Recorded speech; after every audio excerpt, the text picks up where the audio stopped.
भर में लोगों से कहना चाहता हूं, कम मेक इन इंडिया।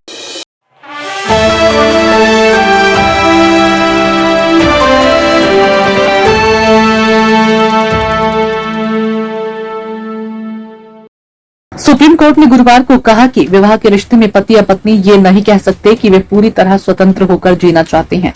जस्टिस बीवी नागरत्ना और जस्टिस आर महादेवन की बेंच ने टिप्पणी करते हुए कहा कि शादी का मतलब ही दो आत्माओं और दो व्यक्तियों का साथ आना है। अगर कोई व्यक्ति स्वतंत्र रहना चाहता है तो उसे विवाह नहीं करना चाहिए। सुप्रीम कोर्ट एक ऐसे मामले की सुनवाई कर रही थी जिसमें एक दंपत्ति के बीच विवाद है और उनके दो नाबालिग बच्चे भी हैं। बेंच ने कहा कि विवाह में पति पत्नी का एक दूसरे पर भावनात्मक और सामाजिक रूप से निर्भर रहना स्वाभाविक है। अदालत ने कहा कि कोई भी पति या पत्नी ये नहीं कह सकते कि मैं अपने जीवन साथी पर निर्भर नहीं होना चाहता। यह असंभव है। शादी का अर्थ ही आपसी सहयोग और साथ है। बच्चों के भविष्य को लेकर जताई चिंता। न्यायमूर्ति नागरत्ना ने कहा कि छोटे बच्चों को टूटे हुए परिवार का बोझ क्यों झेलना पड़े।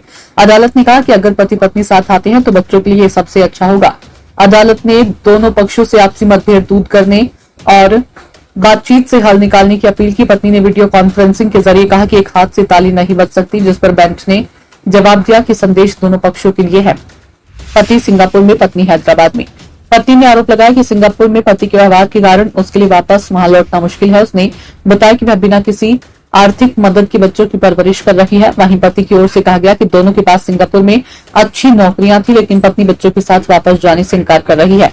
अदालत ने पति को निर्देश दिया कि वह पत्नी और बच्चों के लिए 5 लाख रुपए जमा करें। कोर्ट का भावुक संदेश और आदेश। सुनवाई के दौरान पत्नी ने कहा कि वह किसी पर निर्भर नहीं रहना चाहती।